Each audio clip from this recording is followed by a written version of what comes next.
All right, we ready? Okay, welcome to Planning Commission meeting tonight, Wednesday, August 9th. We will begin our meeting with a prayer. Brian Smith will offer that for us, and Ed Jones will lead us in the pledge following the prayer. Our Heavenly Father, we come before Thee this day and we give Thee thanks for the many blessings that we have. We're thankful for the beautiful city that we live in and the blessings we receive from it. We ask that would please guide those who are in charge of the city, guide those who work for the city, our first responders and others, and its citizens, and guide us in the way we should plan and continue to form this great city. We ask for these things in the name of Jesus Christ. Amen. Amen.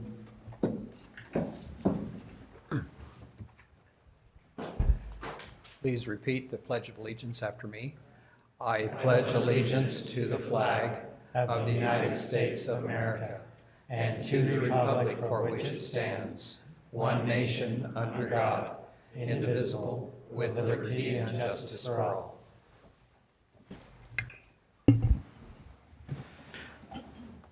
Okay, just a note before we hear the items noted on this agenda with a star require a public hearing and legislative action by the municipal council.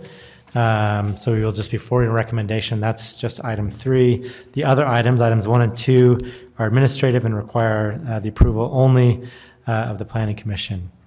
Okay, before we jump in, we'll take a roll here, starting on my left. And please state your name and if you have any conflict of interest with any of the 3 items. Andrew Howard, no conflict. Dave Anderson, no conflict. Deborah Jensen, no conflict. Jamin Rowan, no conflict. Edward Jones, no conflicts. Brian Smith, no conflict. Shannon Ellsworth, no conflict. Okay, so we'll start with item number 1. John Dester requests project plan approval for 18 townhomes located at 5155 North Edgewood Drive in the SDP 1 zone, and that's in the River Bottoms neighborhood. Brian Maxfield will be presenting this item to us tonight.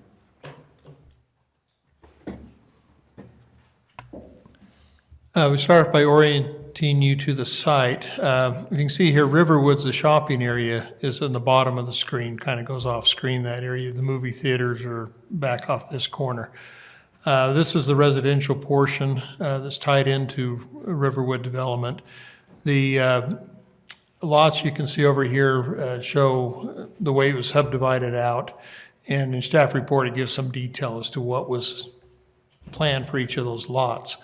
The lots we're talking about tonight are lots 5, 6, and 7 that are on the separate portion. And we talked about lot 6 originally had office, but there's nothing in the requirements of the zone nor the development agreement that really requires an office development in that. There is a maximum number of units, and we showed the numbers to show that this fits in with that number and doesn't really go against anything in the ordinance nor in the development agreement. This shows the general layout of the townhomes, which would be spaced on those 3 lots. And then they would have rear loading garage areas on the back end with front loads off Edgewood Drive for these units. These were general renderings given showing the view there. The applicant does have a PowerPoint where he'll show more detail on that project. And if it's okay, we could go ahead and proceed with that. Okay, any questions for Mr. Maxfield before we hear from the applicant or staff? Okay, invite John Dester to come forward and add whatever he chooses to what Mr. Maxfield has said. Thank you. Thank you for letting us present this tonight. If you cue that one up, can I advance them from this or? That is a laser, isn't it? Stop. You can point with that. Right button or left? Okay. Great. John, would you pull the microphone up more towards your mouth? Pull the microphone up. There you go. Sure. Thank you. John Dester. I live here in Provo, and our business here is here in Provo. We're proposing these 18 really large townhomes on this remaining parcel in the Riverwoods area. We were working with SNet for quite a while, talking about it and what we should do. Have had a neighborhood meeting where it was presented and discussed at that neighborhood meeting.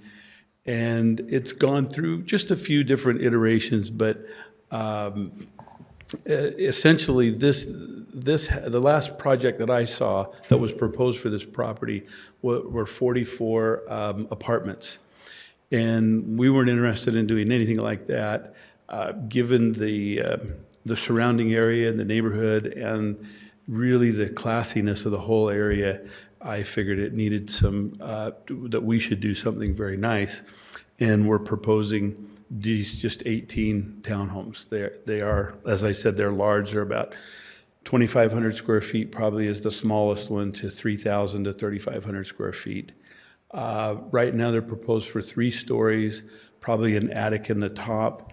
And as it turns out, it looks like we can even put a basement in if we want to, because the water table is astonishingly low, even though we're right next to the river.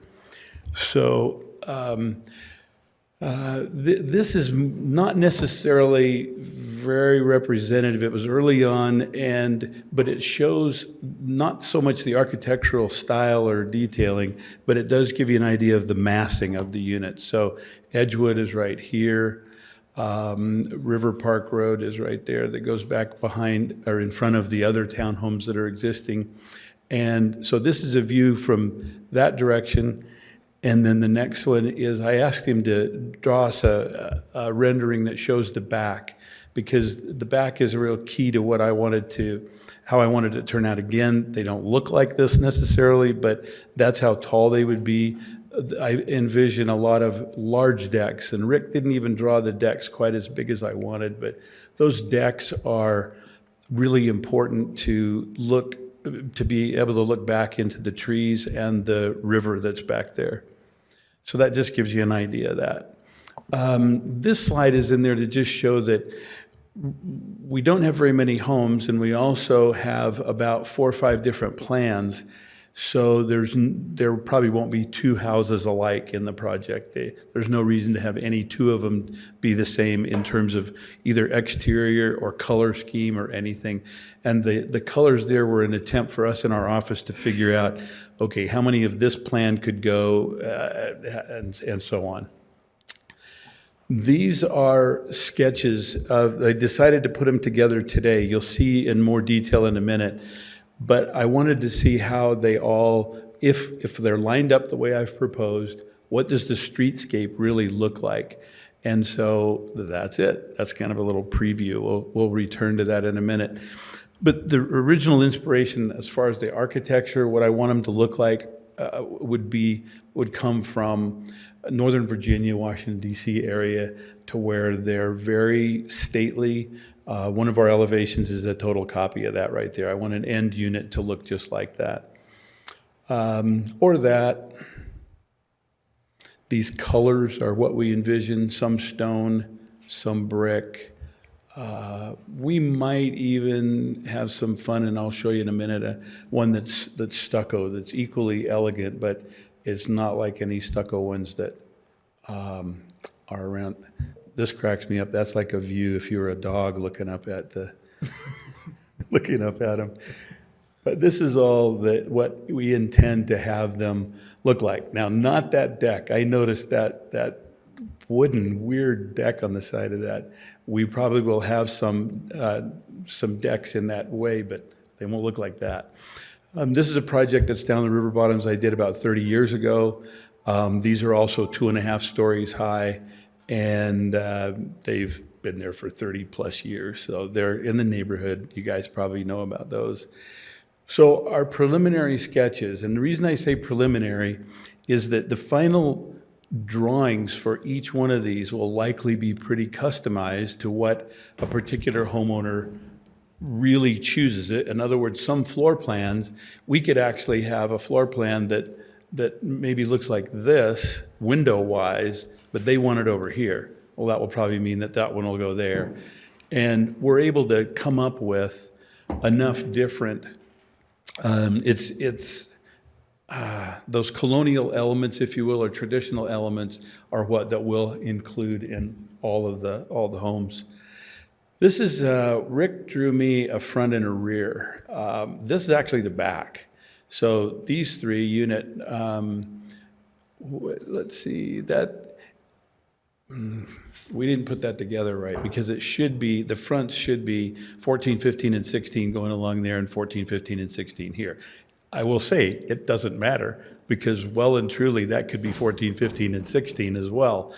But the point I'm trying to make is that the backs of the homes are going to look just as good as the fronts. They'll be, in some cases, even more interesting because sometimes a colonial's kind of could be, some people would think as a boring type of elevation. The back will be just as fun. Anyway, there's 14, 15, and 16. And then, these numbers correlate to the site plan from before. That's our drawing of the one end unit. Now, what I want to do is have them be very balanced. And so you're seeing a balanced thing there with their decks and their garage on this end. Those are the decks that would overlook the river and the parkway in the back. That's why they're a different building material. I don't really want to, I want those to look like they're wood and that they've been added, and it's an additional architectural detail as I see it. So anyway, that's kind of the street view with those arrows attempting to show where they are on the street. Those two around the corner and the front. Oh, I need to explain this. There are really only 3 of the homes out of 18 that have a front-loading garage. They're right there. Because these are rear-loaded, those are rear-loaded. All 5 of these overlook that little park that we have, kind of a pocket park. These all would have decks all across the back there that overlook the park, the river and the park there, walking area. So there's really only 3, those 3 that have a front garage. And that's the view from the park. If you were standing in the park looking at what would seem to be the back of the homes, that's what we envision those to look like. The floor plans, I don't really think you guys want to get into all the boring details of a ton of floor plans. So I can go through them with you if you want to. They're 52 feet deep from here to there, 24 foot wide.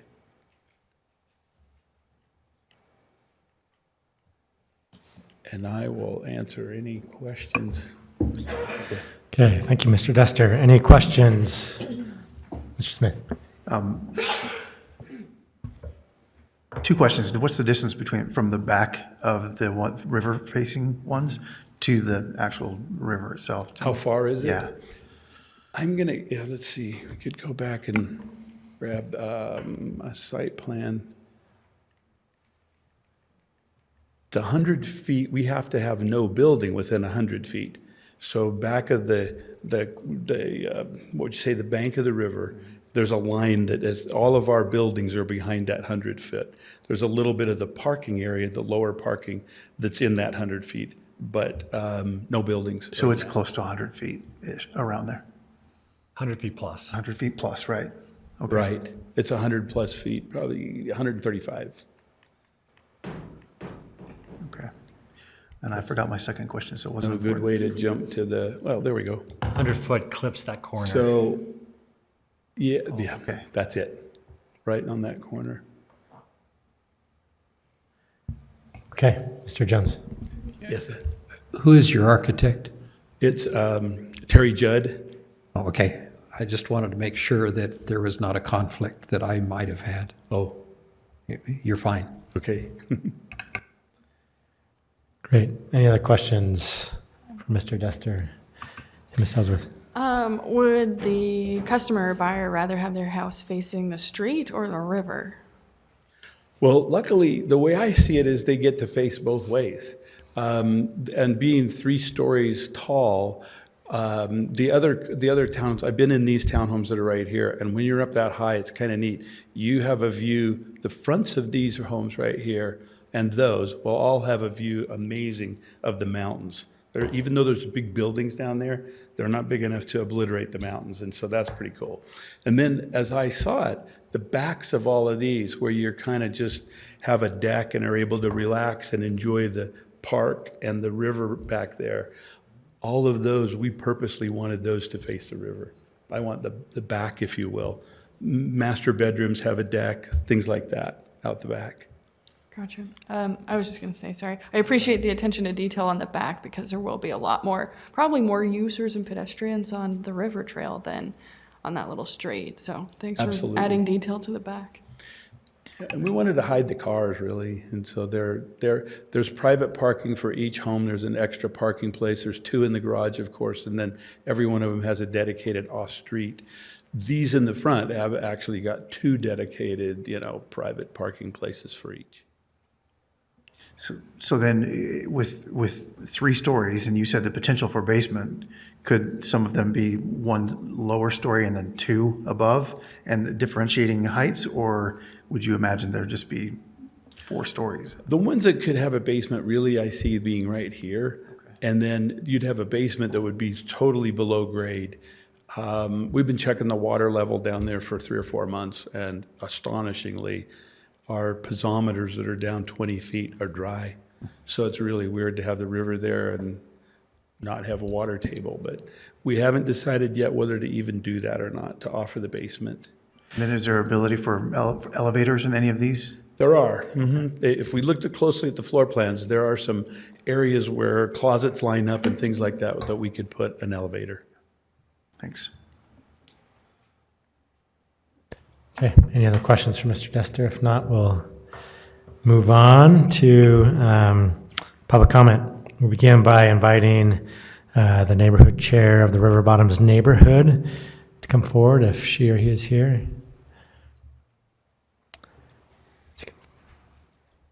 State your name and...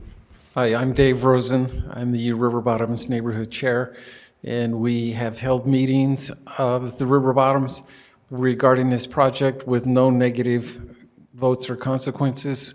Most of those who live in the current HOA and the current townhomes in that area are very much in favor of townhomes going in there and continuing with the build-out of homes rather than large apartment complexes or large buildings right next to them. And so the neighborhood is in favor of the project.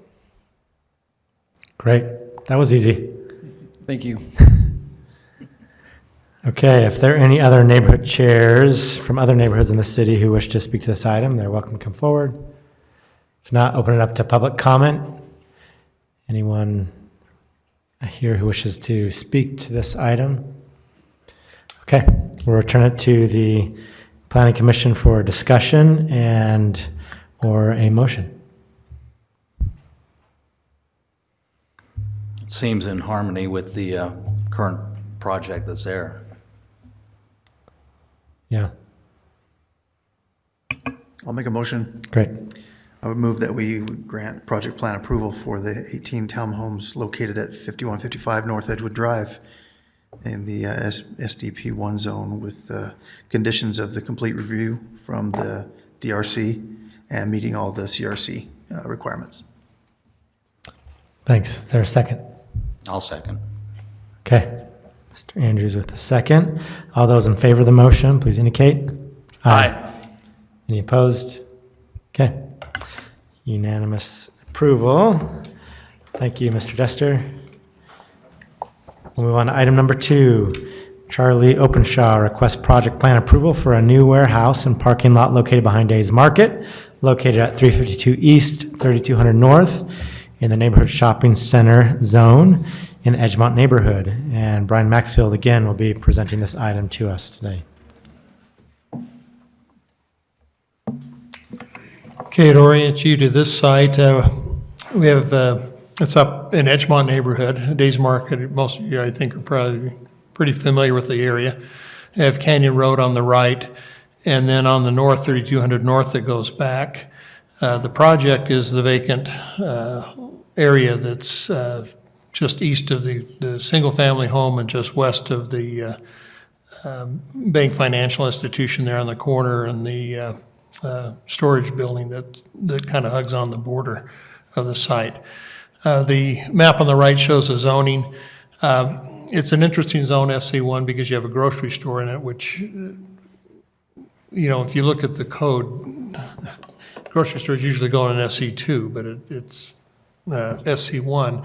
And there are limitations on some of the uses, much more than in SC2.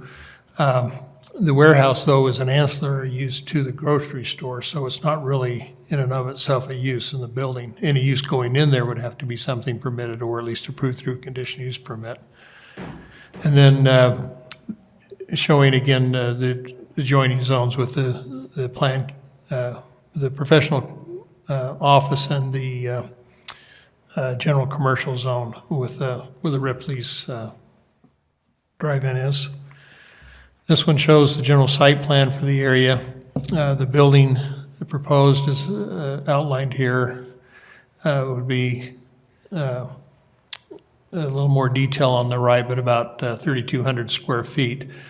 And then there's a walkway which goes on the west side, which is existent. It was kind of put in to have a pedestrian way between 3,200 and the street to the west of Days Market, so it would have a connection going through there. So that is still in place. The parking area is more or less the existing parking area, would obviously be striped and have to meet standards for the parking for the use of the warehouse or any other use that could be approved through that, again, a permitted or a conditional use. And then the elevations, which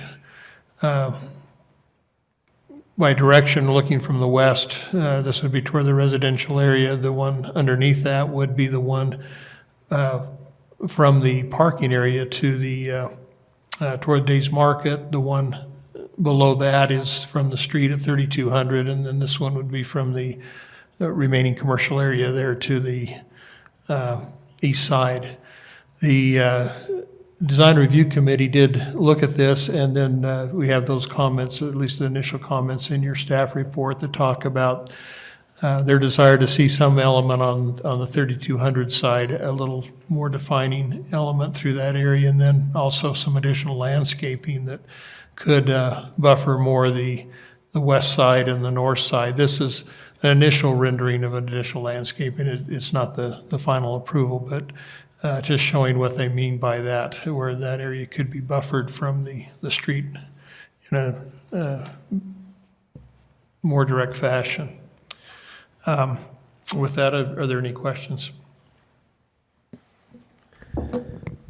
Mr. Anderson? So the use is a permitted accessory use. Correct. It'd be accessory to the grocery store. Right. It'd be warehouse storage. The grocery store is fairly small in size, and so, any floor area they can add that ways helps. It's on a separate parcel from the grocery store, is that? No, It's on the same? on some maps it shows up separate, but by deed it is the same whole parcel, 3¼ acres for the shopping center and the site. If it was used for something other than, I guess, grocery store kind of purposes, what would happen in that event?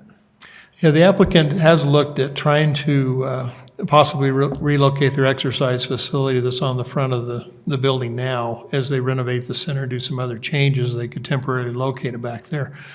Right now, it's not a use they could put in there, but they may, propose some changes later on to see what could go there. I think in the staff report we talked about, it's really not conducive to any real retail use just because of its facing, the parking, some other situations. So it's unlikely, retail use would go there whether allowed or not, just because it's just not conducive to it, and the parking for employees and people to get back behind there. So it is fairly limited as to what I think the real uses would be. There are a number of uses that could be allowed, but I can't see them going there for practical purposes. The exercise facility, if they amended the ordinance to allow for something like that, that would seemingly be non-evasive to the area in the sense that the parking could still be back here. There's always a concern of what kind of parking leaks out to 3,200 north. And I think that was a concern expressed by the neighborhood, that, would that be parking up and down the street for whatever use would be in that business? I believe there are a number of things they can do to minimize that by limiting access to the doors on that north side. They have to have some of those for fire egress and ingress, the man door, but they do have a loading door, which, for warehouse use, allow smaller trucks to go in there. You wouldn't have the tractor trailer sort of situation in there. And then, they could close off, so it makes it more inconvenient to park in the front. It is public parking, though. We can't really, go in, Right. control that, but we wouldn't anticipate that that would become a problem. Just relative to the kind of the warehouse nature of the building, if it were leased to another party, that'd be a zoning violation then? It'd have to be to a business within that shopping That's center. how it would be viewed. So anything within the shopping center could utilize that space. and Right. be- How about outdoor storage or that sort of a thing? The building's fairly close to the frontage on the north with the space to the south. That's pretty open. Have there been any discussions about what that's going to be? If anything, is it just open asphalt? It's the general parking area, but of course, if you only have a couple of employees there, you've got some other area, there'd be a tendency to start putting pallets or something there. Certainly something like that could be restricted. I think the outdoor storage is restricted through the ordinance now. Okay. And so they would, be found in violation if that occurred, other than just a daily drop or one-time drop off or something else, You'd expect there'd be something going on out there, right? I mean, obviously. Okay. Okay, any other questions for staff? Mr. Smith? The west elevation is right up to the property line, it looks like. Is that right? No, the east elevation is closer. The west elevation, the property line's about, Space. I think I'd have to check, it's 10 to 20 feet away. I think, Yeah. it depends on the sidewalk. I think it's a 4-foot sidewalk. So that walk that goes through along the entire back of that, the grocery store and everything, includes part of that property line? Yes, it's on the property, the sidewalk is, that goes through, but would have to remain, on there, and the building obviously wouldn't go beyond that. The parking lot, goes to the edge of that, but there's another setback between the sidewalk to the building in there. I apologize because I don't have the rendering that shows that distance. So there's a better picture on page 8, yeah. Okay, thanks. Can you help me understand just a little bit more? I don't know if you were at the conversation that the design review committee had, but I'm just looking on the staff report on page 2, then on to page 3, the recommendation that the applicant restudy the north building elevation and possibly create a horizontal band through the use of a canopy or other architectural element. Can you say any more about that? I mean, just looking at the elevations that we were shown, it looks pretty bland and uninteresting, and I know it's a warehouse, but it's also in a place where people are going to see it, driving by it or walking by it. Can you tell us just a little bit more about what was recommended, or have you heard from the applicant about what they're thinking about doing in response to the design review committee? Yeah, let me give you the background from the design review committee, and this is my interpretation. And what was said, it was a fairly lengthy discussion, and the principal discussion of their what they're talking about was a view from 3200 North, as well as from the west, from the residential area. Discussions, I guess, try to divide out, okay, it's a commercial building, it's not a residential building, so we have to look at it differently. But I think the strong feeling from one of the members was that sufficient landscaping can, break up and hide a lot of what would otherwise be an obtrusive kind of look to the neighborhood. And then another discussion centered on, is there a way to, because of the height of the structure, especially on this west side, to break that up with a band that could extend around, or some other feature that would, soften that look so it didn't look totally warehousey. Yeah. And that's band where they got meaning- back and forth. It looks like a second story, or at least a break from the first story. Instead of a very tall first story, it kind of breaks it into, a different perspective. Deborah can maybe talk about what that's called. Is that like an inclusion of brick or something like that, or of Yeah, stone? brick or whatever it canopy, is something that just formed a break between those levels. It looks like the requirement for landscaping along that west side is pretty good too, Yeah, they talked about a 3-layered system where you have the tall plants against the building, then the bushes, and then going down to even wildflowers or some other, planting that isn't just sod, but really has a nice look. And it probably ends up as, I won't say a distraction, but in a sense, you see that more than you would see the building in many ways. Yeah, and I'm sure the applicant can talk and answer questions about some of this stuff, but I was just curious about what the design review committee had wanted. Again, I understand these are preliminary sketches, but I have some concerns about them. Okay, yeah. Where does that sidewalk go? That narrow sidewalk that goes back in there? I'm looking at it on Google Earth, and I can't figure out where it takes someone. Yeah, it goes along the west side. Comes back in here. I can show you there. What he's pointing out is it going back along the rear of the property line and connecting down to the street underneath. Oh, okay. And probably, our neighborhood chair probably can describe that pretty easily. Yeah, it looks like there's a wall, a sidewalk, and then a little fence next to the homes. Is there any kind of lighting requirements around that pathway? I don't believe there are now. I'm not sure what the lighting is. Certainly, there's a desire to avoid dark areas. You do have a fence that comes up from Days Market on that edge. So maybe the neighborhood could comment more if they feel that that's kind of an alley fill or something that needs to be addressed. I think it's the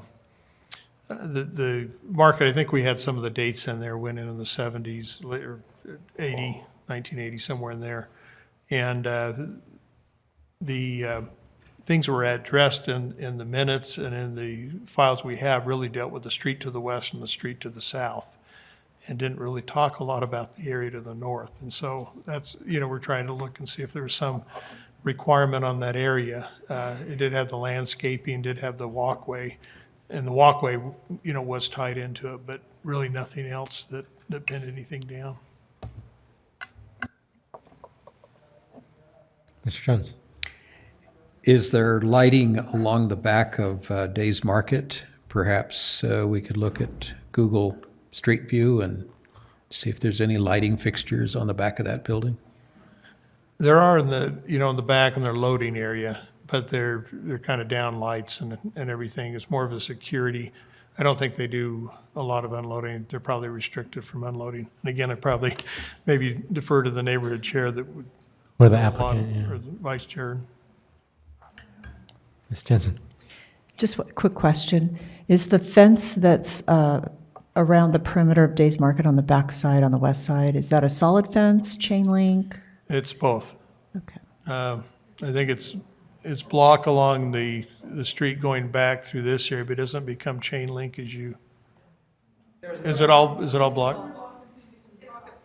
I apologize. I really did go out there and look at it, but I've just blanking out.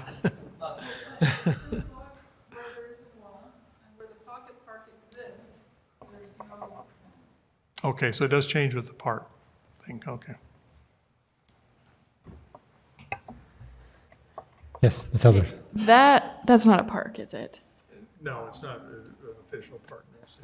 Okay, yeah. Landscape area. All right, and who maintains the landscaping right now? A mysterious benefactor? Well, no one maintains it. Neighbors mow the weeds from time to time. Oh, okay.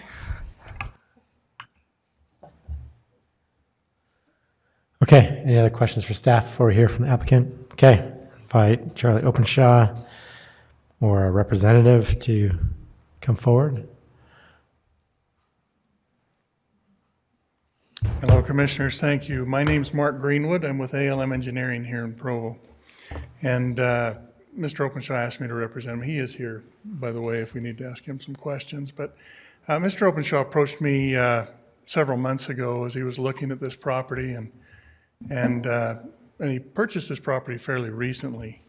But his intent, as we got discussing, was to do a fairly major renovation of the shopping center. And he's got some major plans for days and for the front of that building to upgrade that and make it a little more appealing.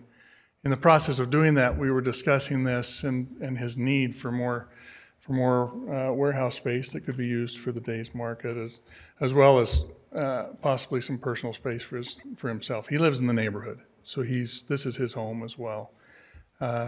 He doesn't live right on the street. He lives to the east of this property, but these people are people that he knows, and he wants to make the neighborhood better for those people who attend that store. So we looked at options of what we could do to increase some of the storage areas and things that would be needed for the shopping center, and this is what we came up with. There's been some discussions. This asphalt area that's in the back has been currently used mainly for the trucks to turn in and unload and whatnot, but we've placed parking back there and tried to keep that area in parking for the back, so if people were to access that, or employees for the shopping center, that have some parking more relatively close to the center, or where they'd be to be parking. We don't anticipate parking out on 3200 North. There could be, but it's not intended for that use. There had been some discussion, could we move a tenant in there if we needed to temporarily during the remodel, and that's what Brian had mentioned in the discussion, if there needed to be some temporary relocation. We would have to make some adjustments to the current zoning to make that available, but we are aware of that would have to come back if that were the case. So effectively, if there's any question, I'd be happy to answer some of those. Sound like there were some as we're getting started. Mr. Jones. Will this warehouse be dry warehouse, or will there be refrigeration or even freezers in there? Just meant to be dry at this point. There are restroom facilities in there, but no freezer facilities that I'm aware of. So there's no requirement for refrigerated units or anything like that? No, it wasn't intended to be that for that use. Will it be climate controlled to some extent? Probably to a minimum extent. There would be some. We are fire sprinkling it, just for the sake. We've got some water issues and supplying some water to that building. So we decided it'd be better off to fire sprinkle that just for protection's sake. And yes, I imagine to a minimum extent it would be climate controlled. Okay, thank you. Ms. Jensen. Could you just briefly describe how truck access, loading and unloading works in your space? Sure. What you mean currently, how they've been doing it? No, how it will work with this new proposed building. Say it'll work very similar to the same way they're going to be doing it. It'll be small trucks that would access, and everything would be coming in. There's an easement that would be provided along the day's parcel right down through here for use for this facility. Smaller box trucks or smaller trucks would come in and access through here. There's this really, where this came about was simply that we had an early comment that they wanted this to appear more residential with a garage in the front type of an issue. This does allow some drive-through, but my guess is this would be used very seldomly. Most of the access is through an easement that would have off of Canyon Road, comes down the side and access up into the slop. Just to contextualize that, a comment from who about having it appear residential? Was that from the design review committee or the neighborhood? Or This was early on when we were first trying to decide what to put there. I think I came in and met with Brian. We were just talking about planning. Okay, so from staff. Very conceptual. And so we thought, well, maybe that's something that would be appropriate, and so we placed it there. And it does benefit the property somewhat if you're able to utilize it back and forth. Now, there's also a comment on that banding you mentioned earlier on that other. One of the thoughts is we were going to put this is the elevation from the north. So they talked about putting an awning across the front, something to band it that way. We are trying to obscure the building as much as possible with vegetation.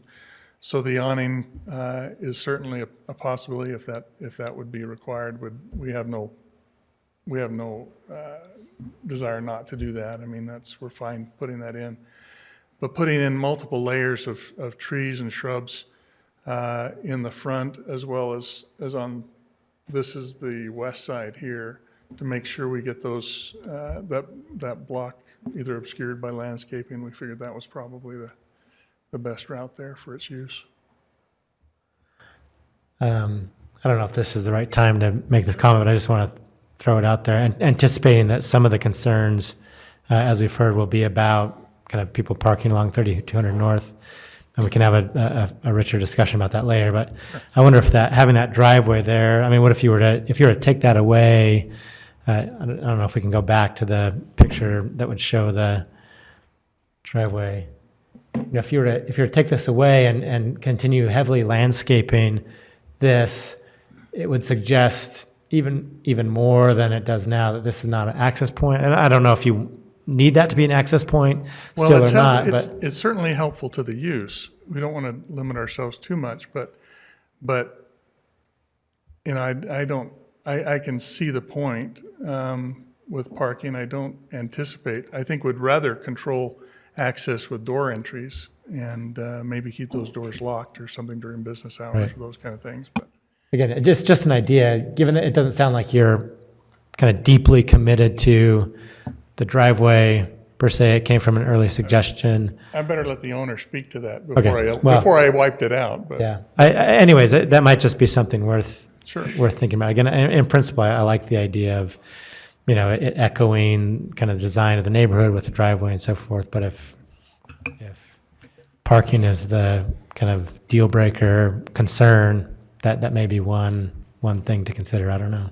yeah, we'd had a thought at one point of sliding the building back, but knowing we're required to have some parking for a structure like that anyway, we didn't want to put parking in the front and encourage more parking Right, on the north side. So that's primarily why we wanted to push it as far to the north as we can and Yeah. keep all the parking in the back.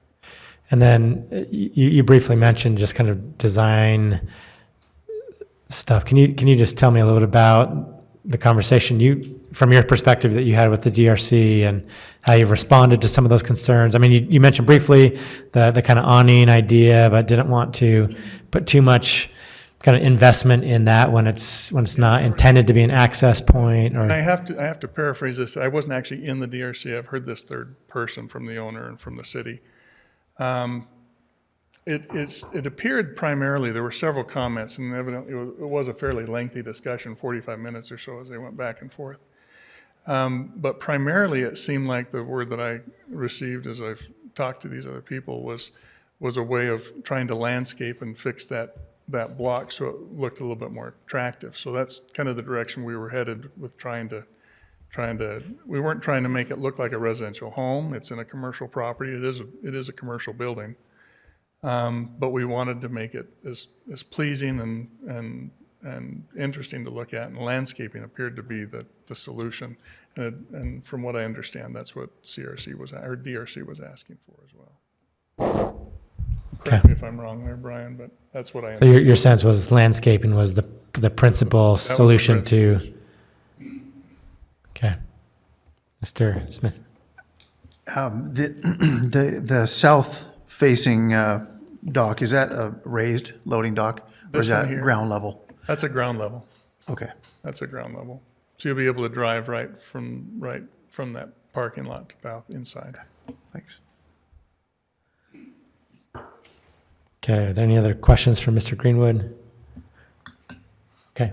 Oh, I was just going to ask, Days Market, the same ownership in? Same owner. Same owner, Yeah, okay. Same owner. And that, like I say, that's where it all started. He saw this, wants to rejuvenate that center, and this is a need to kind of help him along that path. Thank you. okay, thank you. Thank you. I'm available if there's more questions. Okay, thank you. And we may give you a chance, if you feel the need to, after public comment, to come up and address any concerns or questions that you felt were raised that you can speak to. Okay, we'll open it now to public comment. We'll begin by hearing from the neighborhood chair of the Edgemont neighborhood. She wants to come forward. Thank you. My name's Sharon Mehmet. I'm actually the vice chair. The neighborhood chair is unavoidably unable to be here tonight. Can you repeat your name again? I'm sorry? Can you repeat your name? I didn't quite catch. Sharon Mehmet. Sharon Mehmet, okay. So several points have been brought up. Marion did go around, she's our neighborhood chair, did walk the neighborhood twice, trying to contact as many of the neighbors as she could. I think you're going to hear from some of them and their concerns about this project. Generally speaking, I don't think most of the neighbors are concerned that Days create a warehouse. The largest concern I've heard is the traffic that will be generated for future use, I guess I should say. And so mainly our concerns generate from that, but there are others. So parking in the neighborhood was one concern. As you pointed out, there's only room in front of that building for 1 or 2 cars. So any access to that building from that side of the building would be forced into the neighborhood of 3200 North. We expect that might happen because of this access that's been put here. There's an opening in the fence, or the wall, I guess, since it's essentially a cinder block wall west there and the building east there. There's a gap. It appears essentially so that you can access the neighborhood. It may be a moot point at this point, since it sounds like they'll have to get an ordinance amendment for the CrossFit to go there. But CrossFit already has a great history of using the back side or the neighborhood side of Days Market for a lot of their exercises and things. They come out, bleed into the street, and use the street constantly. Where they do it currently, it's not a problem, but 3200 North, this would become a tremendous, well, it's not a huge problem for many, but this would become worse. So that's one of our major concerns. I was at the design review committee. If you had any more questions, I'd love to address. What I heard was that landscaping can hide a bad design. I heard it several times, and I did see that in the report. The comment about adding something to the horizontal elevation on the north side was to cuten it up, make it look to match the neighborhood more. But the concern was also raised that if we match the neighborhood more, we're inviting more access to the north side, which is what we were trying to deter.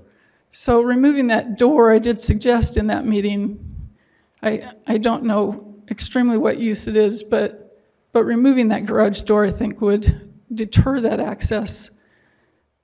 And if you'll look at your Google Map design, there is some storage here. Maybe that's not the best design. You can see the white, let's see, right here, this white roof. Many of us were surprised to hear that there's already storage there because there's so many trees around that building. We hardly knew that it existed. So if that garage door in the north went away and they planted a row of trees completely across it, I think that would help. The other concern we have is that if this is a cinder block, and I don't want to tell him what materials to use, but if he does landscape, that will help. But if it is strictly cinder block alone, that wall that exists already is a great graffiti palette. If you walk there occasionally, it's lovely. There's not a lot of light on that. I wouldn't encourage my children to walk that way anywhere in the dusk at all. It does take a jog. I know it's hard to see, but as you move west of it, it takes a jog. It is a complete cinder block wall, except, like I said, where the pocket park exists. Sorry, I'm trying to hit all the points. I think that was it.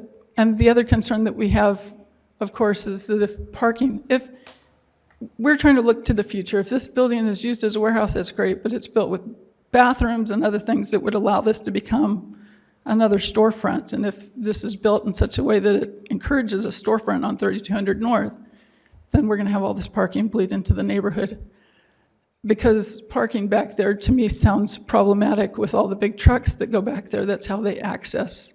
And I don't know if you've ever watched a large truck try to get around that tight corner.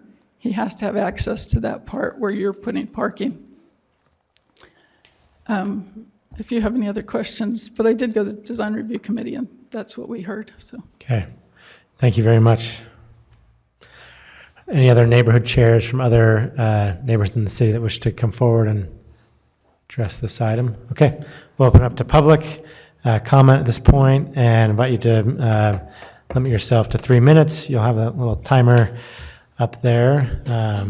So all those who wish to come forward, and as you do so, please state your name and your address.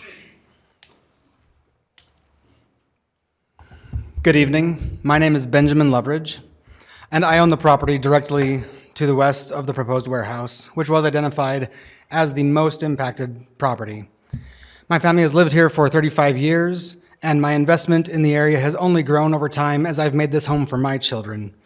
One aspect that I've always loved about this area is the convenience of Edgemont Plaza. It's always been nearby, but never encroaching into the neighborhood. The neighborhood remained a neighborhood with the best possible amenities within walking distance and no negative impacts on the neighborhood charm. Unfortunately, I fear that as proposed, this warehouse will inevitably lead to some meaningfully negative impact on the neighborhood. However, I also believe that this will provide a benefit, and I'm generally in favor of it, and I think that with some changes, that those negative impacts could be mostly removed. First, I think that there is a strong chance of the 3200 North driveway becoming highly used. As designed, the roll-up doors facing the street and the parking lot are both the same size, and the parking lot is kind of awkward, and given the choice, if I was going to drive there, I would want to use the access from 3200 North. Many children walk to elementary, middle, and high school along this route, even early in the morning, and the addition of commercial traffic to the local street concerns me. The most effective way to mitigate this obviously would be to remove the driveway and the roll-up door facing the street, keep the remaining door for emergency access, label it and construct it as an emergency exit and for fire egress. These changes would prevent the street from being able to be used for delivery access and also discourages the street and the front-facing door, street-facing door from primary use. Second, I'm concerned about my street becoming a parking area, especially if it's ever used as a primary space, for example, the CrossFit that has been discussed. The parking lot, again, is awkward to get to, and my street is simply more convenient. Some of the design features, I think, actually encourage parking on the street, and if customers do park on the street, my yard will be the first one to fill up, and the street my children play on with all their neighborhood friends now becomes a bit more dangerous. This can be simply addressed, I think, by removing access to the parking lot from that neighborhood sidewalk. Combined with the removal of the driveway, this almost entirely eliminates the appeal of the street for parking, as there remains no other easy access into the building from the street. Third, it appears attention has been made to ensure the building meets code to be used as either a primary or accessory building. It's been said that it's not intended to be used as a primary, but only as a warehouse, but nothing actively prevents or discourages this in the future. And as designed, utilization of it as a primary space could lead to, in the future, my street becoming primary access, even if it's not meant that way now. This would no longer really be a concern if we addressed the other two suggestions and removed the door and the access to the parking lot. Finally, it's been suggested that good landscaping can hide bad design and that trees on steroids could mitigate or even minimize the neighborhood impact. However, the proposed setbacks seem inadequate to accomplish this goal on the west side. To address this, increase the setback on the west side. 6 feet of usable space is not much space for the proposed tiered landscaping. If necessary, maybe increase the size of the building on the northeast corner towards the street to accommodate for any lost square footage by moving that in just a couple of feet. Thank you for your time. Thank you.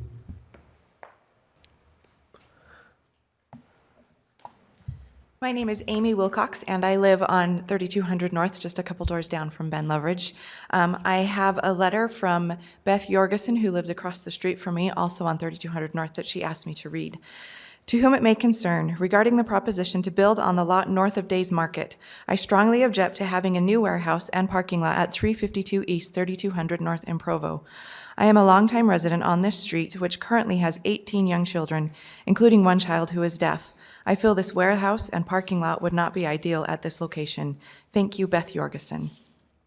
And I actually took my kids, and we spent 1 hour yesterday getting signatures. This is just 1 hour. There are 37 signatures. And the people, it says, "We, the undersigned, are concerned about the impact on the neighborhood and safety on 3200 North should the proposed plan for a new warehouse and parking lot located behind Days Market be approved."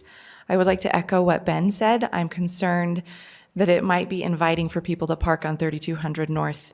Every morning, there are children playing on that street. Just this morning, knowing I was coming here, I counted 9 children riding their bikes up and down the street. They call themselves the chicken nugget fighters. And it concerns me, my child is the one who is deaf, that if we introduce parking or something that would encourage parking on this street, even if it's not intended now, it could possibly be changed in the future, that it would no longer be a safe neighborhood. The sidewalk that goes to the west and behind Days Market is actually quite scary. There aren't lights, and it's cinder block, and it is a great place for graffiti, and I myself have come upon teenagers there doing less than desirable things several times. I'm not opposed to the warehouse. I would like to be good neighbors and to make it work, but I want to make sure that we're long-term planning and not just saying it's not intended. With the CrossFit gym, they are on our street a lot. When they do their runs, they come on our street at least once a week. It's difficult to get out of my driveway, and they don't even park there. When they do go there, oftentimes the parking lot in front of CrossFit is full. If they move the gym there, there is not sufficient parking behind the building for people to get into the gym. And those are my concerns. Thank you. Thank you.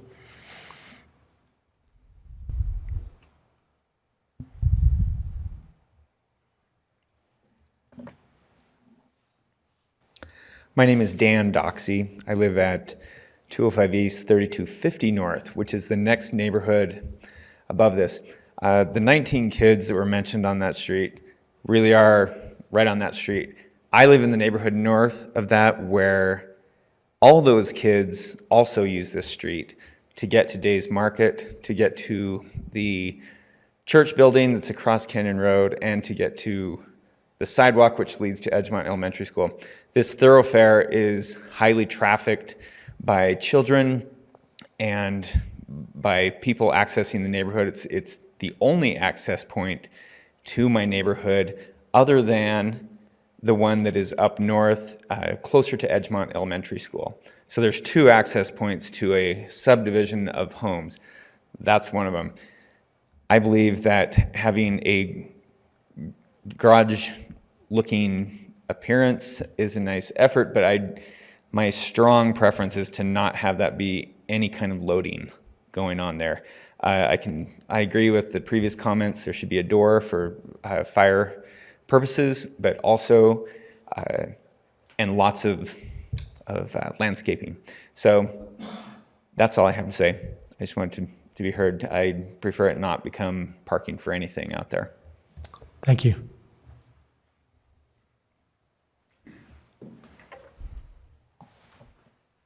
Rick Svensson, I own the commercial property north of this building behind Ripples. And I have commercial property, been there 35 years. I have 3 grandchildren that live down that street, so I'm awful concerned about us also and traffic and other things. But my biggest concern is that ugly piece of property that sits there and nothing's been done with it. It's an eyesore for the neighbors, the community, for Provo City. It's just been weeds and dead things, and nobody takes ownership to it. So I feel any improvement is an improvement to what we have, and it's just a piece of property that can't be used, and it's just going to sit there and grow weeds. I'm concerned about traffic, and I'm concerned about my traffic. I don't like the trucks going down the street either, and I try to discourage that as much, but it also is a public street. And I am concerned about public parking, but I think they've addressed a lot of that, where most of it should be over in the Days parking lot. But anyway, I'm just concerned that this is a piece of property that's going to sit forever and not be used. Thank you. Thanks.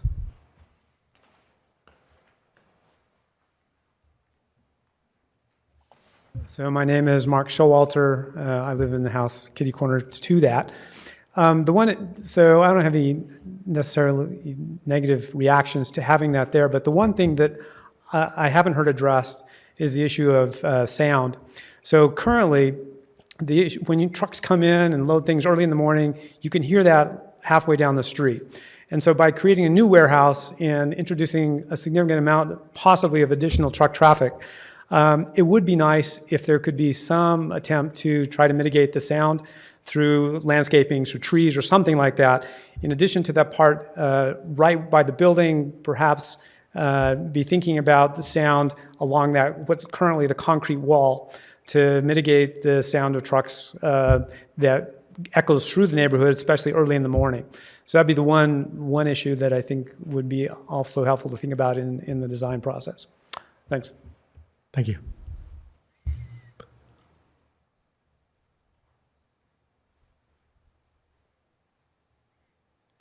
My name is Jay Corden. And I've been on vacation, came back, and just learned about this half hour before this meeting. It looked like there was some parking behind Dave's or behind the pharmacy there for that warehouse. Is that correct? Am I understanding that correctly? The trucks, I live directly behind Ben over on 3140. I'm the house that actually sits right behind Dave's Market. And I do hear the trucks in there all the time. And I see them pull in, and it looked like there was some parking there in front of that warehouse, but I don't know how you could use those parking stalls and get a big truck in and out of there. I would be interested to see how that would be one of my concerns. The sound is a concern. The CrossFit going in there. CrossFit is constantly in the middle of the road, going there behind Dave's Market. They leave their equipment out in the middle of the road. They leave their tires that they flip out in the middle of the road. There's currently 2 doors that should not be stored out there that I've tried to work with the city in getting them removed, and that's fallen through the crack. They're not great neighbors. And the additional traffic on 32 is a great concern to me as well. Anyways, thank you for your time. Thank you.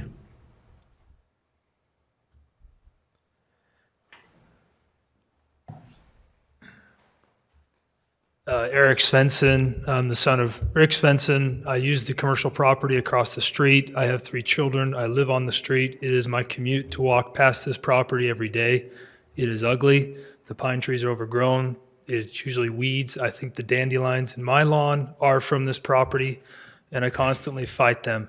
However, that being said, I address the concern of my kids. That walkway behind Dave's Market during the day, it's not scary during the day. There have been alcoholic beverage bottles broken there, but my kids love riding down that sidewalk. So there is constant traffic up 3200 of bikes behind Dave's Market and down the street to the south. It is a loop. Kids are on that. It is a concern of a temporary fix for the CrossFit gym. I'd rather you guys think of the long-term plans of this warehouse. I agree with my father that this property needs to be upgraded. I agree with business. I love free enterprise. I support the need for storage and growing business. But my concern is a temporary fix.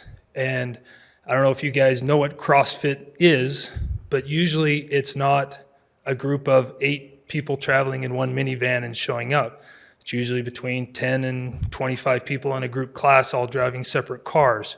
I don't know how many parking stalls are on the back of Dave's Market, but with a semi coming in the morning, classes usually are between 6 and 9 a.m. or 10 a.m.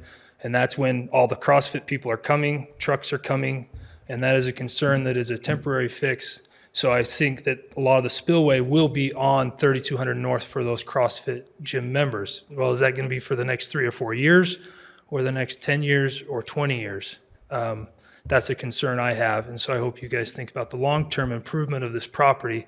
And if the warehouse is going in there, I approve it. I'm all for it, but maybe a design of setting it back off. The warehouse with the white building, nobody knows it's there because of the trees lining the street and also the trees lining that brick fence. You can't see it unless you know it's there. and especially since they just trimmed them and maintained it, now you can see a little bit more, but by next spring you won't be able to see it. So that's my opinion. Thank you.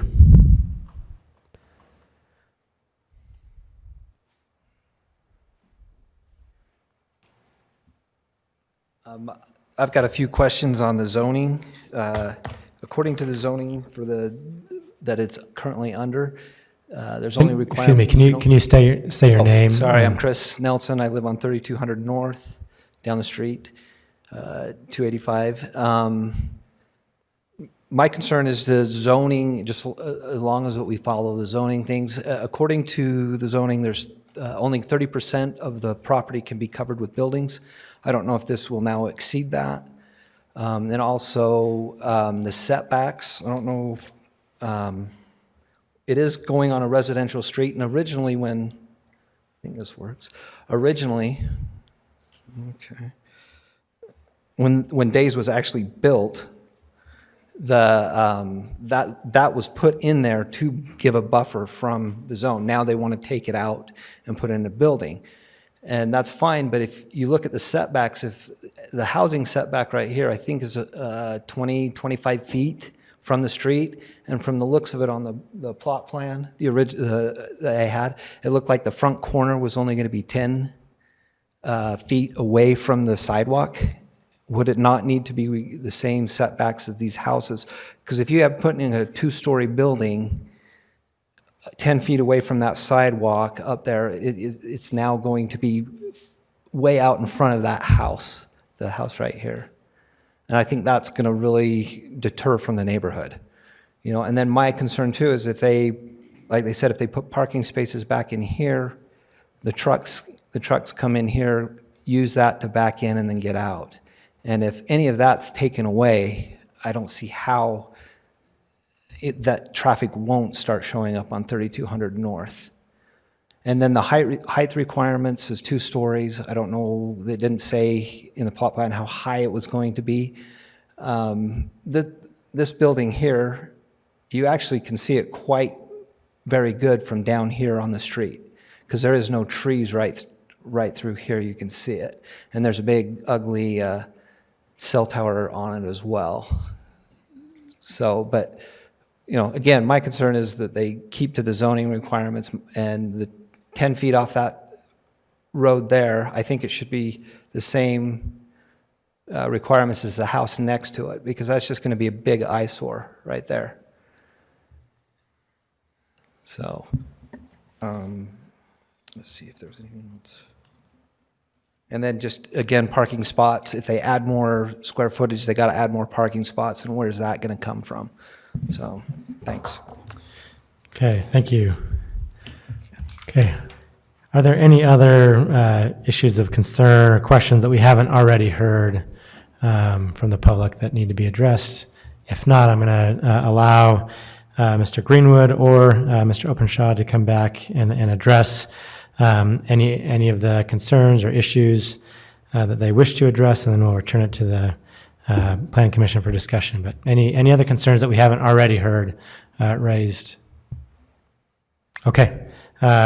Again, you don't have to come back up, Mr. Greenwood, but if you'd wish to address any of these concerns, or if Mr. Openshaw wishes to address any of the concerns before we have discussion, welcome to do so. Thank you. Charlie Openshaw, I'm the owner of the property. Concerns I heard, CrossFit was a major concern that I heard, and that's that's okay. That was really just intended to be a temporary fix, and so, you know, if we need to let that go, you know, to keep the neighborhood happy, I'm fine. They're there already, and there's not a lot I can do about it. I bought the center with them as a tenant already, and they've got a few years left on their lease, and so there's really not a lot I can do. The intention was simply to move them from one part of the center to another part of the center to allow some renovations to take place sooner than later. Which I think would benefit the neighborhood. As far as the long-term use of the building is used for a warehouse, and that's why it was designed as a warehouse. There's not a lot of return there. It's not intended for a retail use. It is just, it's not intended for that.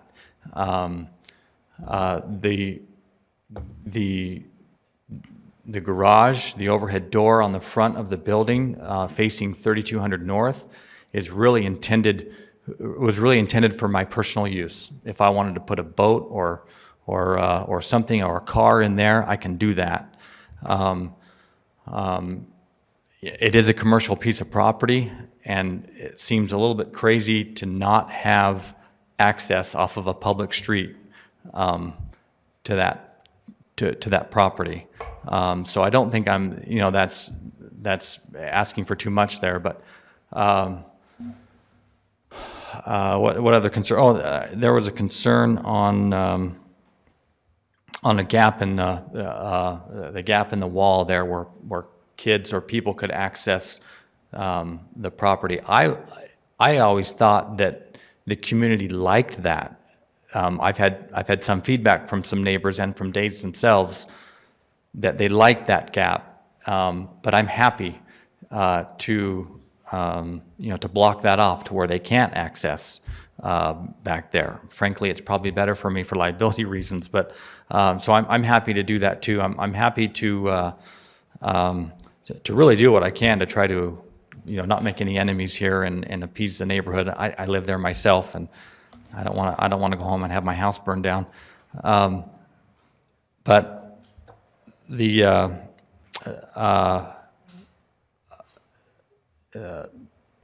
like I said, it's not intended for a retail use.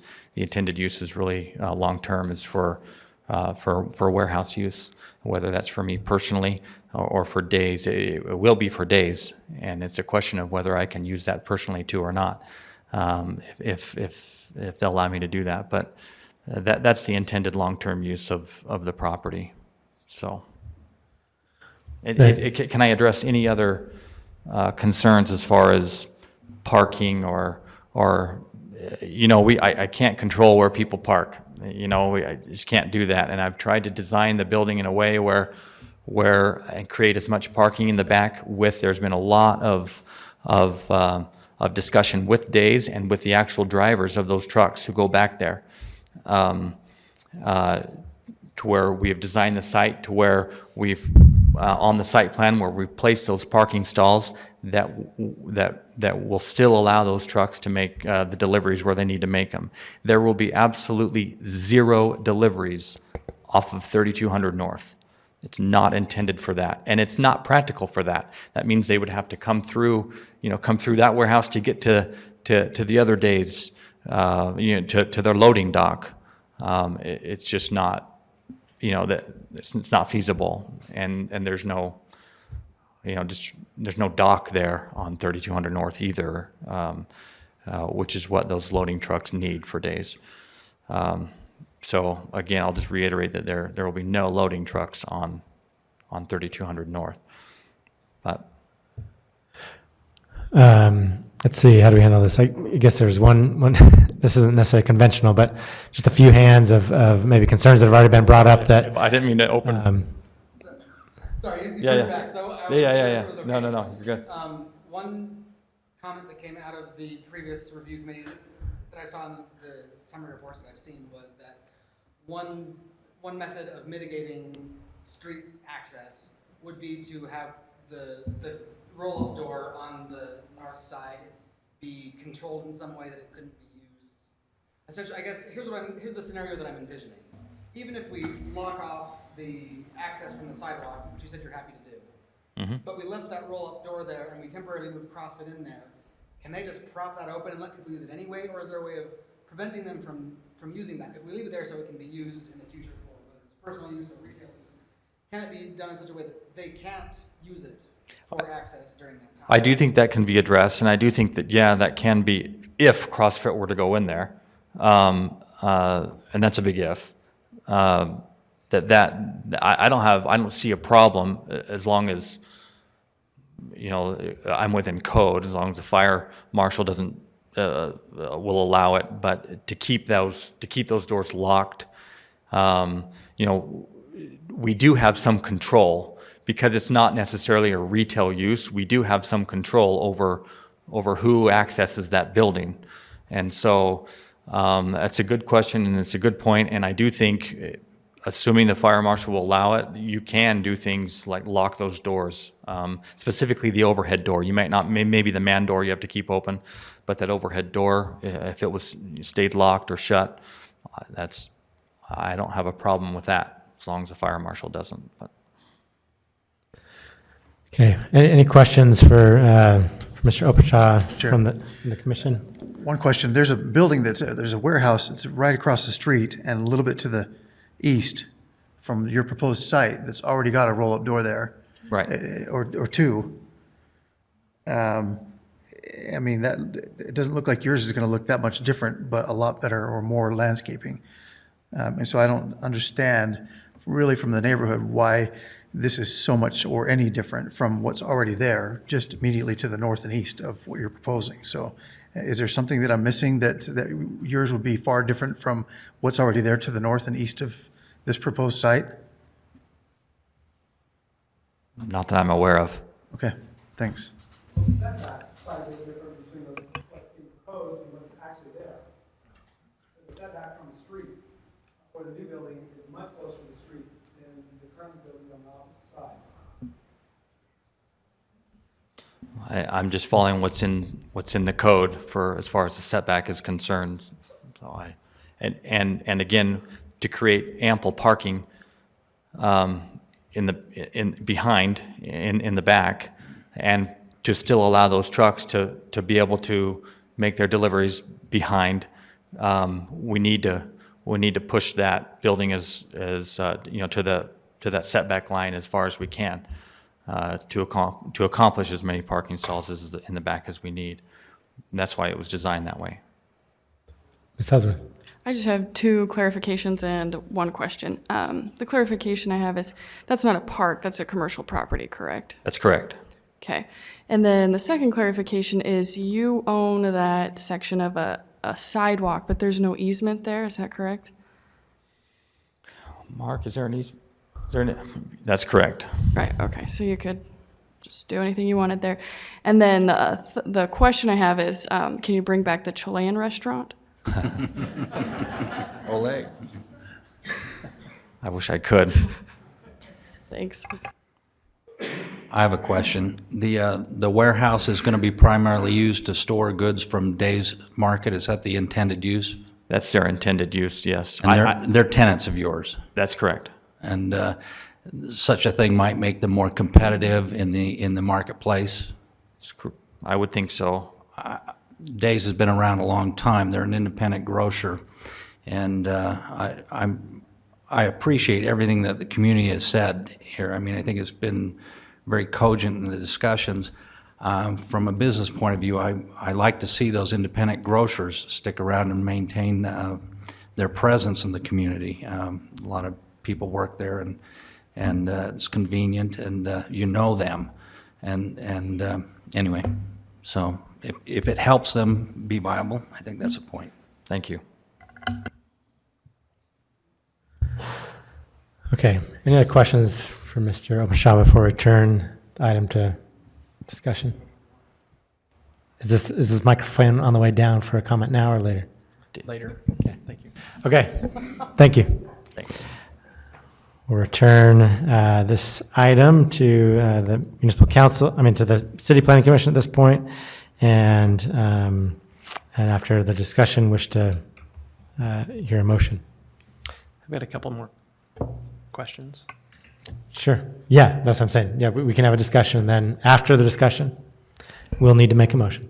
So back to Mr. Maxfield, talking about some other use of the building, CrossFit, anything like that at all. Parking requirements. I think it's pretty common for those uses to park pretty heavily and. Right, there's a difference in retail and warehouse parking. And right now, his proposed parking, and just for clarification, where the building goes, and I apologize because I didn't realize that as we put the slides in, that I put the one in that doesn't show the parking spaces. This is more showing a drainage area. This one gives an indication of parking, I believe there are about 12 to 14 spaces or somewhere around in there that could fit in that area. So there are legitimate parking spaces that could be put back there. It exceeds the number you would need for the warehouse. But for a fitness center It or something would- like that? It would be short. Okay. And so then the argument would be whether the parking in the center could double of that, and of course, the idea of where would people actually park versus where they're supposed to park. Okay. So So- that potentially would be a restriction Right. on what the building could be used for. That'd be picked up, I would guess, if somebody applied for a business license and that, Right. or that sort of thing. Yeah, that's one of the principal things we look at is the parking, and especially on that type of use, so. Okay. How about just sort of the purview of the planning commission when it comes to things like setbacks and doors and entrances and that sort of thing? What can we influence, dictate? What can't we? I think, if there's reasonable nexus with what you're trying to mitigate, then certainly, you could look toward that. Certainly the reasonable use and understanding, maybe this is something too where the building tapers on the roof, and so it is lower on the side, and maybe that wasn't clear in some cases. There is an attempt, at least from the building, not to have just this full, two-story wall out there. Yeah, and I guess maybe just to be a little bit more clear, we've got a permitted use. Right. Yeah. I think that was one of the- Where does the line exist between what you can dictate as part of a site design and what you can't? I think that was one of the frustrations of the design review committee as they discussed this, and there were neighbors there who were witnessed that discussion. There's not a lot of discretion if they're meeting the requirements of the zone. This is an SC zone that's right against a residential zone. So the residential zone standards don't apply to this. The SC1 commercial standards do. They're within the setback requirements. They're within the building height requirements. There's nothing the city has that says in a commercial zone you have to do specific things architecturally, not in an SC1 zone anyway. So the design review committee felt like they didn't have a lot of discretion. Okay.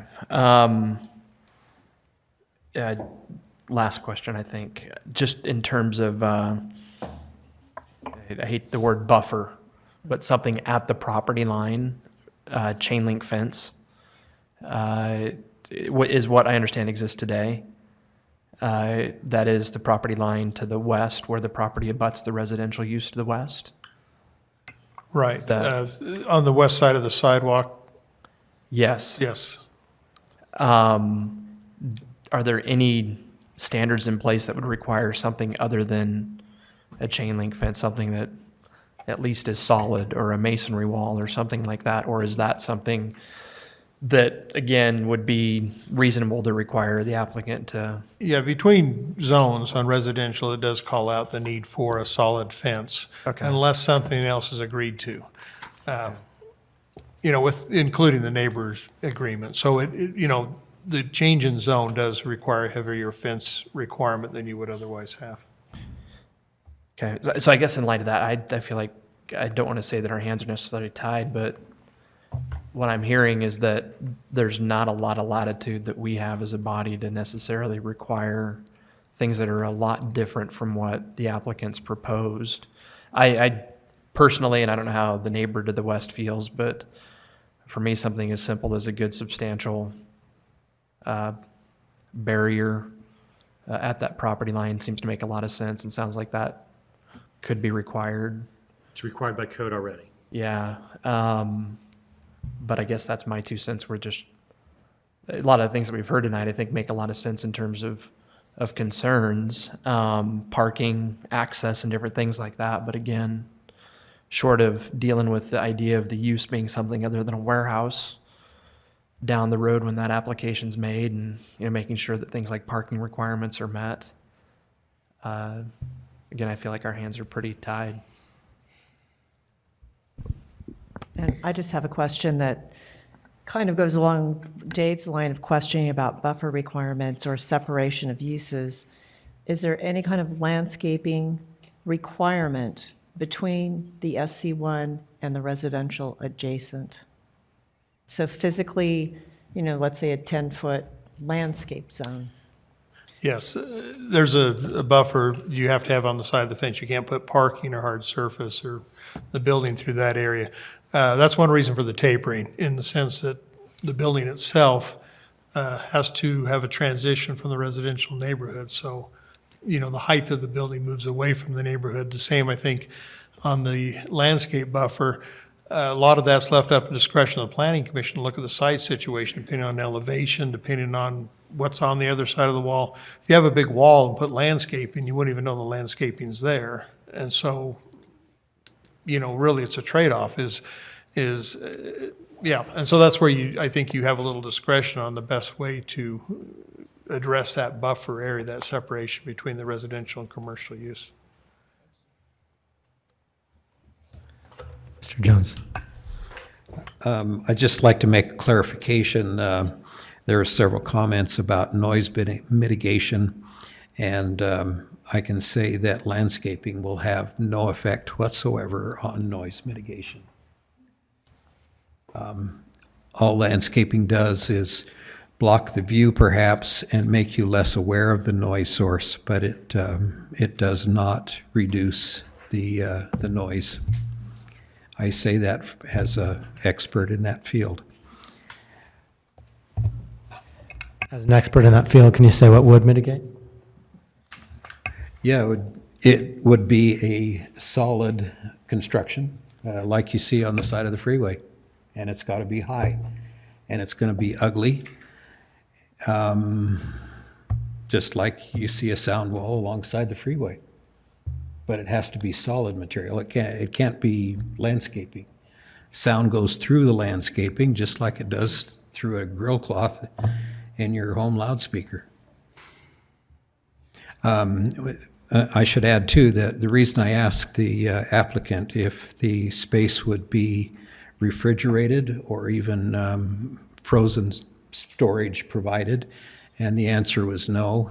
If there were to be refrigerated space or frozen lockers, it would require a large refrigeration unit outside, a heat exchanger outside, and that would be a noise concern. But I don't see that the warehouse is going to add to the noise of the neighborhood.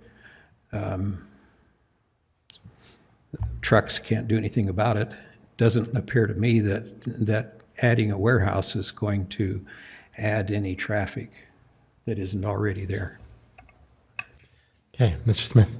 I'm ready to make a motion. Are we at that point?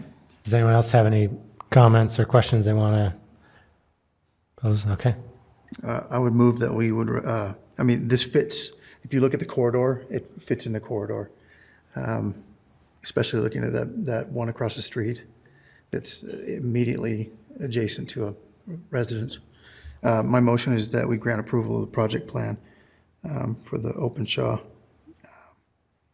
building, contingent on meeting the design or the development review committee's conditions and receiving final approval from the CRC.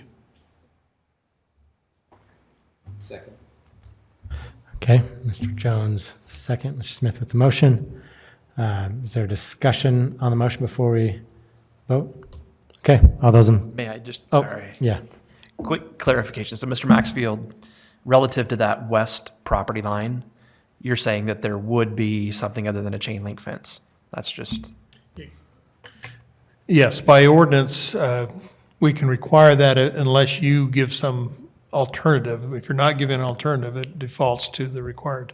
I just don't see it on this image. So, I mean, it could be called out someplace else or something, and that's why I'm asking, just to make sure that that's in the works without us adding it somehow. The only question that comes up, does that make a harsher treatment for the walkway? It sounds like there are iffy parts of the walkway now. Would that make it More worse or graffiti better wall or and whatever? things like that. Yeah. And before we vote, I mean, it just seems to me, and again, I haven't been involved in the discussions between the applicant and the neighborhood, but just from what I've seen today, it does seem like, as Mr. Anderson already pointed out, the Planning Commission's hands are tied to a certain extent in that, you know, the proposal meets all of the requirements for this zone. But having said that, the applicant certainly seems very willing to continue to engage with the community. And, you know, again, I don't fully understand all the concerns about CrossFit, for example, but from what we've heard today, at least, he seems. That's not to say that I'm dismissing them. I just, I'm trying to pick up on concerns that I just don't fully grasp. But he certainly seems willing to, engage in conversation and dialogue. And it seems that often in these kinds of cases, a lot of conversation, even after the motion, is approved or not, conversations continue beyond the motion with the applicant, who's seems to be, again, as willing to cooperate as Mr. Openshaw is. So this doesn't need to be the end of the conversation between the neighborhood and the applicant. Okay, unless there's any other comments on the motion, we'll take a vote on the motion. All those in favor of Mr. Smith's motion, please indicate. Aye. Aye. All those opposed? Okay. Thank you for coming out. Move on to item number 3. Lavorne Sparks requests an ordinance amendment to section 14.17.020 to add to conditional uses SLU number 4603, long-term vehicle storage, including autos, trucks, and boats on unapproved lots when non-contiguous to residential zones within public facility zones. And this has a citywide impact. And Mr. Maxfield is once again shouldering the burden of presenting this item to us. Thank you. This item, request of Mr. Sparks, he has a property which is down on West Center Street, if you're familiar with the storage unit there, with a lot of eccentric look to it, with the signs and gas pumps, airplanes, things like that. He has a piece of property across the street to the east. I'm sorry, the north. I'm still thinking in my mind of the map we just looked at. Okay, it's to the east, or to the north. The problem you've got is it's really a hard piece of property to use. It's in a public facility zone, which in itself is rare to have private ownership uses within a public facility zone. The exceptions, and you could see from the description of the zone, were large recreational type things. So the two of those are Riverside Country Club and Seven Peaks Water Park that are within a PF zone. Other than that, there are very few privately owned parcels. Some of those probably could easily be taken out of a PF zone. We're not quite sure where they ever put in a PF zone. And so when trying to understand the relationship of this site, it really becomes related more to a particular site than a lot of our other text amendments, which sometimes are looked at as a citywide situation. You've got camping, boat-related uses because of the boat harbor directly to the west. And so, there's the idea that storage for boats and other things would be reasonable or be tied with that. You have a storage unit across the street in an industrial, well, it's in an ag area, but it's permitted in that area to be there. So would this use really be out of nature with what's there now? And then the second idea we looked at was it's also if the use becomes more viable for some other use related to maybe the boat harbor or something else, it's a fairly easy redo of the site. You're really doing a basic site that's being used in a way to give some value to the land, some return to the owner that isn't intrusive on the neighboring uses and could be changed or transferred to a more viable use in the future. And that's, the basic reasoning the staff had in recommending approval of the rezoning. We did give you the text proposal, which shows it's basically talking about 4600 automobile parking and 4603, which relates to the long-term unimproved parking lots allowed for vehicle storage, including autos, trucks, and boats, when non-contiguous to a residential area. That eliminates one of the PF zones and basically the golf course and the Seven Peaks Resort, that they could ever be used for that, which we wouldn't envision. I guess in some ways it gets kind of that discussion, the last one, what's really practical and what's not. So any questions? Why 4603? Why not 4601? 40, yeah, the way the code is 4600 includes all of the subcodes. There is a 4601, a 4602, and a 4603. Okay. 4601 is parking lots. 4602 is, 4601 is private or public parking lots. 4602 is private parking lots that you charge for. 4603 is storage parking lots. I see. We just don't have 01 and 2 visible. We're just suggesting not opening, this 4603 just most closely resembles what was being asked for. Yeah. In a lot of ways, Mr. Sparks' hands have been tied. Because he's in a PF zone, there's not a lot of things he can do with the property. He's asked us to try to help him come up with some way to use it that he can at least make enough money to pay the property taxes on it. And we agreed that this was a pretty reasonable, innocuous way to do that. Great. Other questions?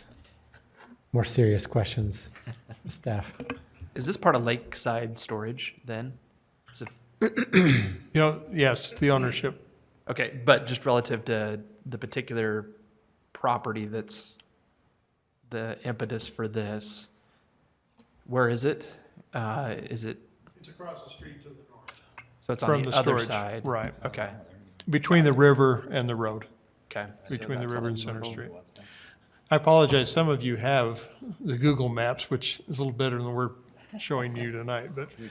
I mean, if Mr. you Smith. pull up, yeah, you already have cars in there. Yeah. Huh. If you pull up the Google Earth, I don't know how old this one is, but it appears it's already being used in one shot for parking. I mean, if you transfer, it looks like at Lakeside Storage right now, there is no more room for RVs or boats. And to move those across the street, now that's all visible from Center Street. And I don't know how much that matters, but right now they're not visible because of walls and landscaping. But to move those all across the street and have those just be out open boat and RV storage seems awkward, in my opinion. Is there any way or anything that in place that mitigates that view from Center Street? So it's north of lakeside storage? Right. Okay. There we go. So this is. I know we try and keep this as a broader discussion, but it really does point to one property in this case, so. Can you zoom out a little bit? Give us a reference of where that is. 90766, Okay, yeah. Then where is the property in question? Right there, yeah. Where now? Look at the screen. back, yep. Just to the west of the campground and immediately north of the storage units. Got it. I just want to point out from my Google Street View, you can already see RVs parked back in there. You can see them? Yeah. Okay. Yeah, and it looks like there's a historical marker. Is anyone familiar with the importance of that? Apparently not very historical, right? Yeah, that was one of Provo's old lakeside resorts was in that area. I don't know if that's what it's related to or not. It's the first algal bloom commemorated. Yeah. So nothing in place to mitigate site view from Center So Street? you're asking, I apologize. I didn't really phrase that as a question, honestly, but yeah. Right now, there isn't. There are, for instance, with tow yards, there are some design standards listed out that, they have to meet and, planning commission reviews in their process. None were proposed with this amendment. certainly, that would be something in your review. If you're okay, if these things are added, or come back and add those, or however you'd like to do, you could ask to continue it, to bring some idea back if that's your preference, or I know that's pretty broad and open, I'm sorry. I mean, I guess, we don't necessarily think you need to build a block wall, No. anything else. Is it some kind of vegetative screening? throwing up Is some it- poplar trees or something like that, to me, it seems like, given what is around that, with the river and all of the, and who knows if that'll change with the relocation of the river. But, I mean, there's a lot of vegetation around.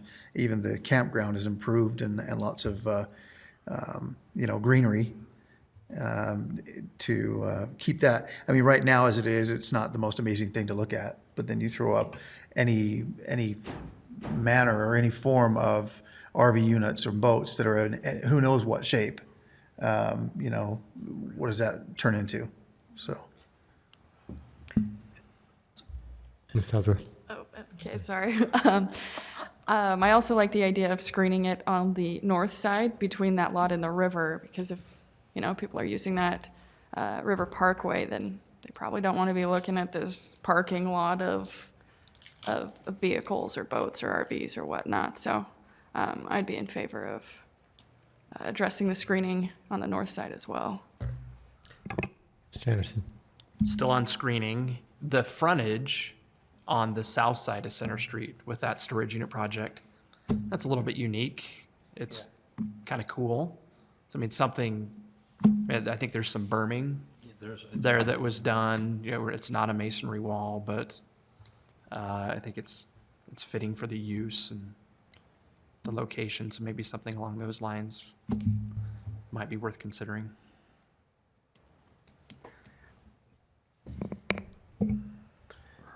Any other comments or suggestions for staff before we hear from the applicant? Well, Should note and remember that it is a conditional use. This merely puts the allowance in there. They would have to come back then for the conditional use. So conditional uses you can't necessarily deny, but you can put mitigation into the conditions. So that's the best place to do that kind of thing.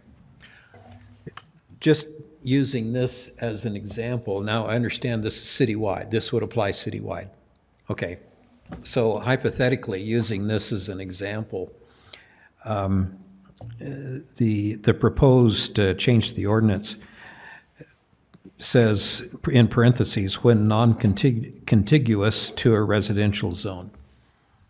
So apparently, if it's contiguous to a residential zone, then this wouldn't be allowed. It would Correct. have to be a paved parking lot and have the necessary screening and so on. Okay, so a person meets this requirement, but then the property that's contiguous to it becomes residential area. So does that lot get grandfathered in? Yes, it would. Yeah, quick answer, it would, yes. I mean, this seems very reasonable to me. However, I'm just kind of looking at unintended consequences. Yeah, the area through, in this site, and again, why I hesitated, because this site I can easily address. Other sites may be a little different. This is in the airport overlay zone. And so by general plan and current ordinance, we do not allow any residential uses within that airport overlay area. The reason for that is a lot of people believe it's a crash zone. It's not. It's a noise area, noise abatement. And so, through that plan, for this site, it's very unlikely you would ever get residential. You would totally be throwing out the airport in the plan to do that. So. But didn't you mention, as an example, one location would be next to Seven Peaks? Right. So, Seven Peaks and Riverside Country Club obviously are very right next to residential. They're surrounded by residential. So so it would not even be allowed for consideration in those areas. If those went out of business, Seven Peaks, this wouldn't be an optional conditional use because they are next to residential. And those are the only three areas where this would apply. Right, the 5 properties are this one, the one directly to the east with the campground, Riverside Country Club, Seven Peaks, and then down the road toward the airport, you have Kenny Sang's construction company that's more industrial in nature anyway. And But the only places outside the airport zone would be Seven Peaks and the Right. Country Club. right, Those are the only PF zones that have private ownership in them. There are PF zones all over the city because almost every school is a PF zone. But those are the only PF zones that have private ownership where somebody could try to attempt something like this. You couldn't actually do it because those are next to residential zones, so you wouldn't be able to do this in those places. Okay. So this option of making this a conditional use in the public facility zone is preferred to just changing the zoning to some other zone because of what? What makes that a less desirable approach? I guess going through the ordinance, we couldn't find a zone that would fit the uses, the recreational and the other uses. Down by Kenny Sang's, for instance, we probably could. We could throw that in an industrial zone with the rest of the area. But this particular area, we not want to put an industrial zone on the north side of Center Street. There are industrial uses to the south, but we did not want to extend that to the north.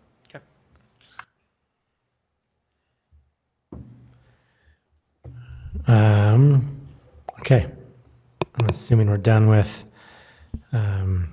this portion. We'll invite Lavorne Sparks, if he wishes to come forward, or anyone who's representing Lavorne Sparks, come forward and address any of these concerns that have been raised, or just present any additional information that you want to present. I'm his daughter.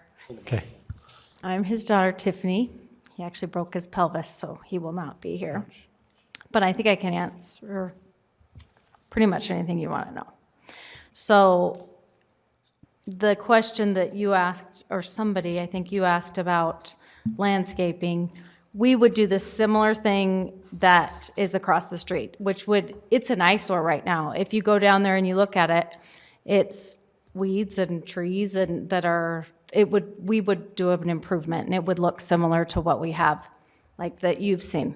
So we would actually make it improved. As far as the river, you can't see there. I run that trail and you don't even see the lot because the trees are huge all along the back already. So that wouldn't be a problem either. And what was the other question? I can't remember. Do you have any other questions for me? I guess not. Okay. Has American Pickers been out to see your signs? I wish we could get on their TV show. They should, if you could give us an in. They're interesting. Okay, thanks. Okay, this is of citywide impact, so are there any neighborhood chairs who wish to address this item? Okay, any public comment? All right, we'll return it to the Planning Commission for any discussion that needs to happen. Otherwise, I'll look for a motion. Mr. Jones. You're ready for a motion? I'm ready. I'm very ready. Keep the microphone button on. I move that we forward with a positive recommendation to the City Council that item number 3, wherein Lavorne Sparks is requesting an ordinance amendment to section 14.17.020 to add to conditional uses long-term vehicle storage, including autos, trucks, and boats on unimproved lots when non-contiguous to residential zones within public facility zones, and that the staff recommendation be attached. Okay, is there a second on Mr. Jones' motion? I second that motion. Okay, we have a second for Mr. Anderson. All those in favor of the motion, please indicate. Aye. Any opposed? Okay. I'll look for now a motion to adjourn. Motion to adjourn. Okay. Is there a second to the motion to adjourn? Second. All right, all those in favor of adjourning? Aye. Aye. Thanks.